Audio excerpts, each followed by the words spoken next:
if neither side is very much interested in making a deal right now, making peace, even though the rest of the globe is pretty much interested in that, and the situation will be ultimately decided on the battlefield. So what bears Russia, for instance, using nuclear weapons, even tactical ones, to put an end to this conflict and say, okay, these are my terms, and then I can just go forward? Do you see any kind of escalation like this from a realist perspective?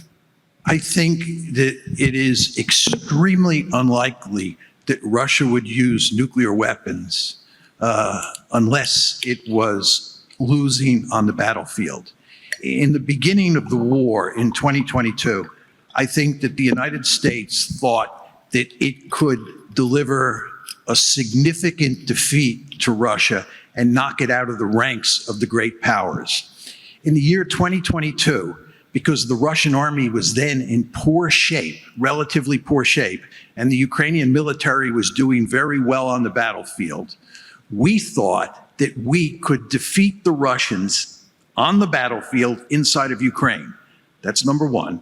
And number two, as you all remember, we thought that economic sanctions would bring the Russians to their knees. We would deliver these devastating sanctions that would cripple the Russian economy. And that, coupled with the defeats on the battlefield, would effectively knock the Russians out of the ranks of the great powers.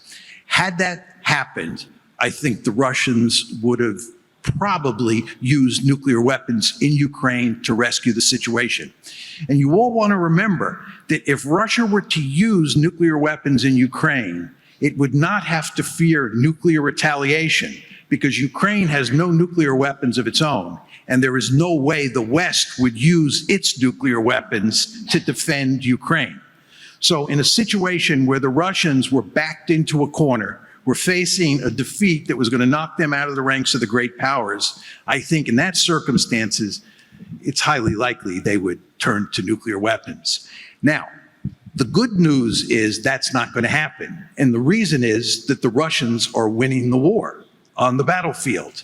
And the situation is deteriorating for the Ukrainians and for the West. This is why I would argue that the Ukrainians should cut a deal now, because they're going to just lose more territory and more Ukrainians are going to die if they continue the war.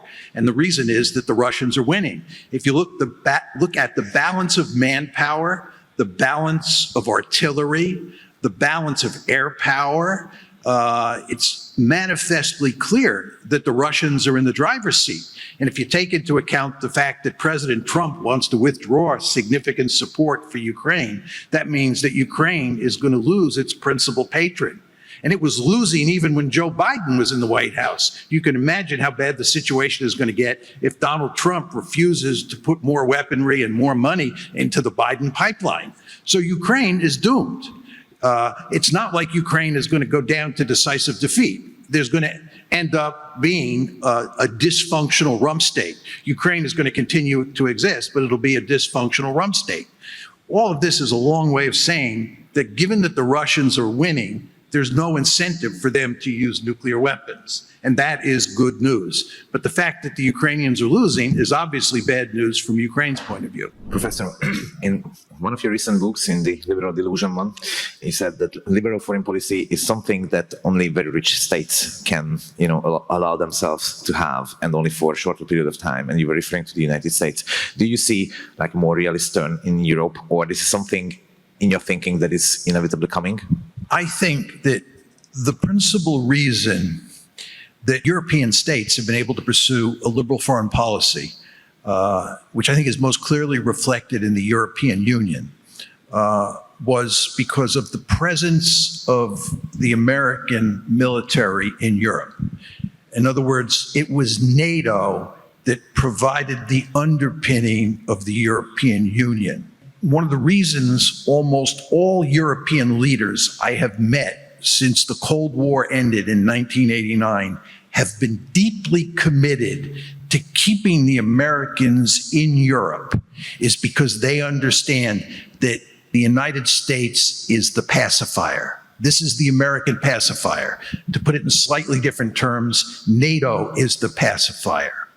NATO underpins the European Union. The reason that the European Union is so tightly knit, and it is tightly knit, it's a remarkable institution, right? The reason it is able to reach that point of unity, the reason that we can talk about Europe, just think about the use of that word Europe. We talk about Europe as if it were a single state. Of course, it's not, as you remind us. But we talk about Europe as if it's a single state. It's because of the European Union. But again, you never want to forget that underpinning the EU, underpinning Europe, is the American pacifier, NATO.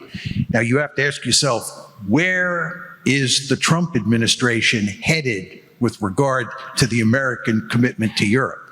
As you know, Trump has contempt for the Europeans. Trump does not like Europeans, the Hungarians notwithstanding.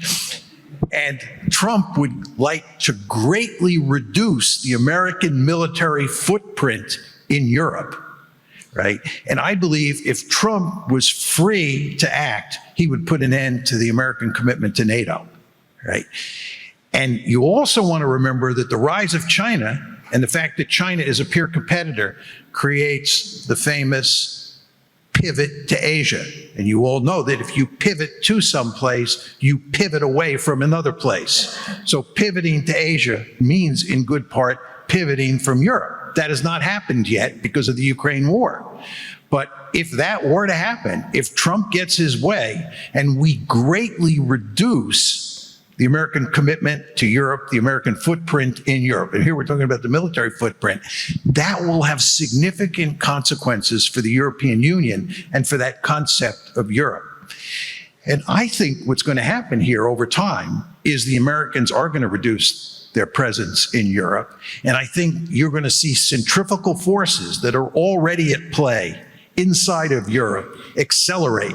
And I believe over time, more countries in Europe will look like Hungary. More countries in Europe will think in terms of the national interest, and they'll think less in terms of being part of an international community, less in terms of being part of Europe, and more nationalistic.